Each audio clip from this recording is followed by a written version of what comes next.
Hello everyone, this is Ray from Exclusively Comics and Entertainment, and today I am bringing you this little short session on continuing the story with the Scarlett Johansson lawsuit.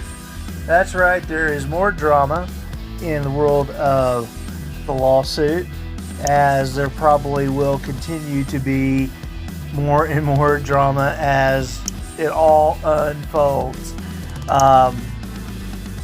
Disney has announced that Scarlett Johansson is completely cut ties with the company and canceled all projects that she is involved in.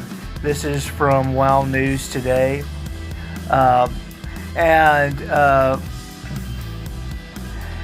It is reported that the Disney was set to remake again the movie of the Tower of Terror, and Scarlett Johansson was not only to star in the film, but also she was to produce the film.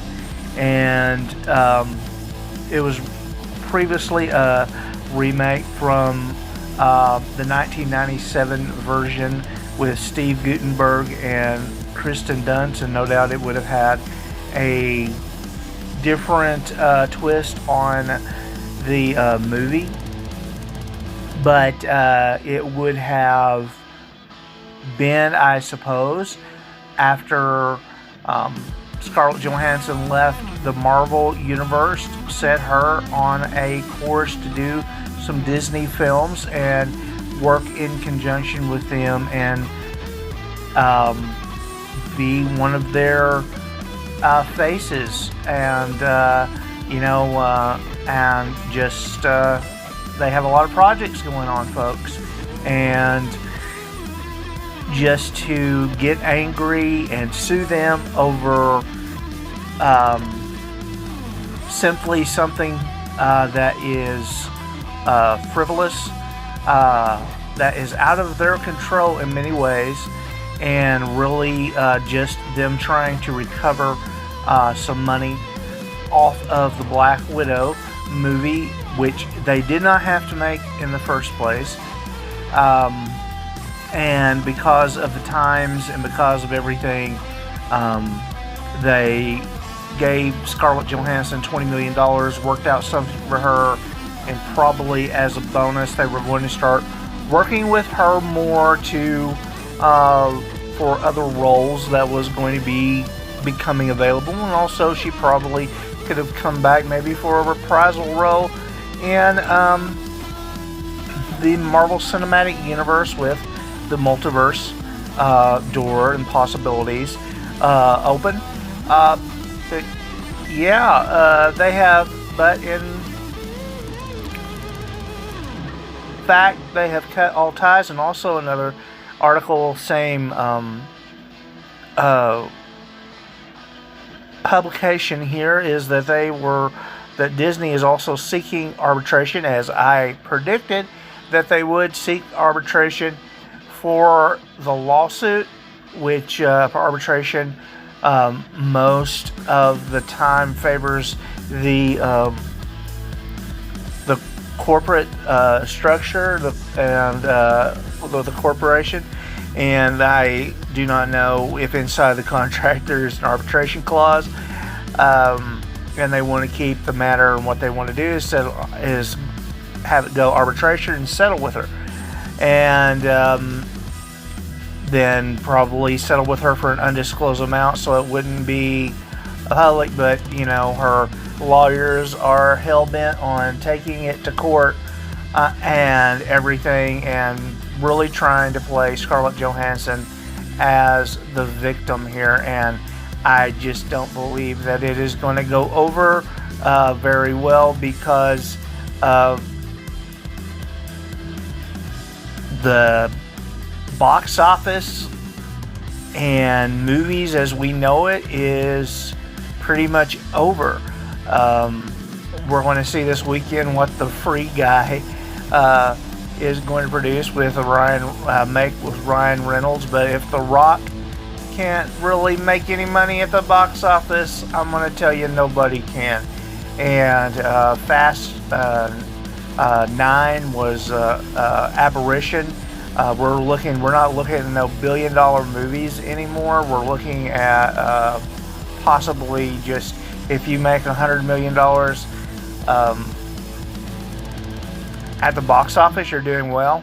And the studios are going to restructure to be able to utilize their streaming services and things of that nature, and people just do not want to go to the theaters anymore. And it's really sad because there's some great movies that's fixing to be coming out.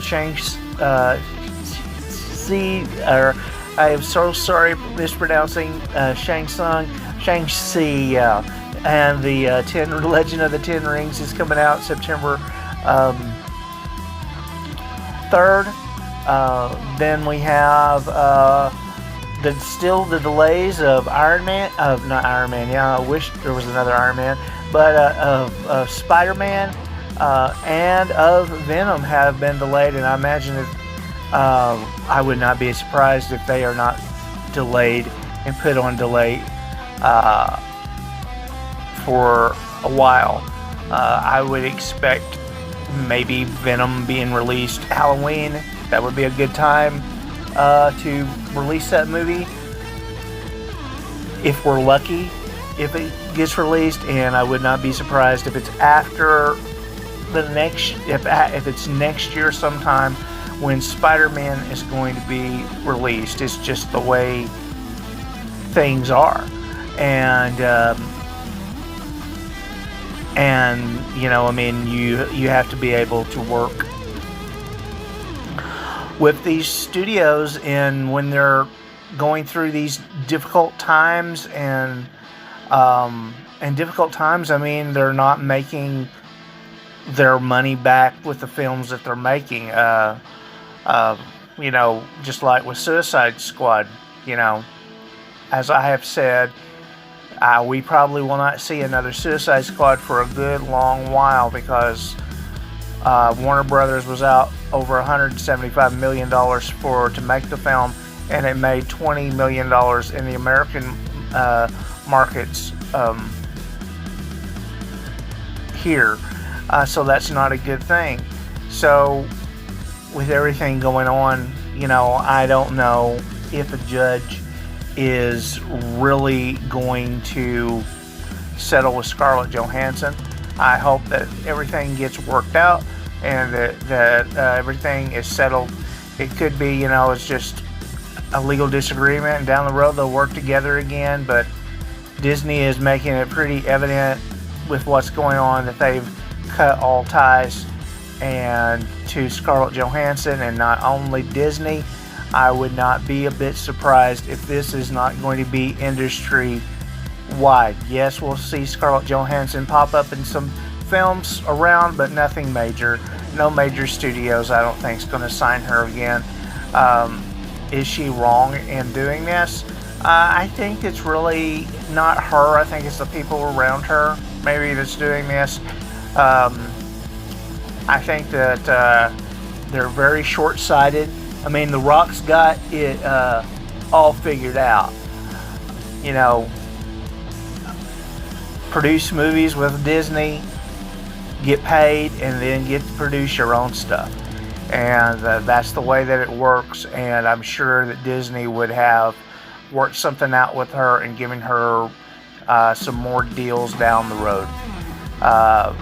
You know, said that it was, you know, with Kevin Feige, and is upset about the ordeal with Scarlett Johansson and all this stuff. They got more than they can worry about with go ahead with the movie projects they got. And you know, if you're going to be difficult to work with, they can replace you, and that's exactly probably what they will do with Scarlett Johansson. I would not be a bit surprised that if that Marvel Entertainment will be pressured by Disney to immediately replace the character of Natasha Romanoff and they can do so with a younger character, a younger actor, because the multiverse has given them that possibility. And if Disney is doing this, cutting all ties with Scarlett Johansson, I would not be a bit surprised if we do not see within the next 6 months another person reprise the role of Natasha Romanoff. And it's just the way it works. And either you play ball with the studios when you are in that system, or you get left out. You get left out of those $20 million paydays. And we'll have to see what continues and what happens in the future. But and I don't mean to be harsh. I mean, Scarlett Johansson seems like a really nice lady, but business is business, and the studios are hemorrhaging right now, and that's the way that it is. Most of them are still feeling the effects of the pandemic, and now with lockdowns being reissued in different parts of the country and everything, we are probably going to be seeing a restructuring of the way Hollywood works. They've had to do this time and time again throughout the history of Hollywood, and this is just another way of Hollywood reinventing themselves. And so that's my thoughts on that. It's really going to be an interesting story going forward, and I'll be bringing it to you here.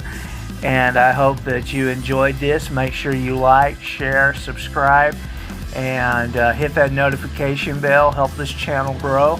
And yeah, Disney cuts all ties with Scarlett Johansson. This case is going to be really interesting, seeing how that it changes the landscape of how actors are paid in Hollywood, and the ramifications of what it has to do with the things to come with the new type of environment that there is. Well, anyway, you guys have a great day, great night, and we'll talk to you later. Bye-bye.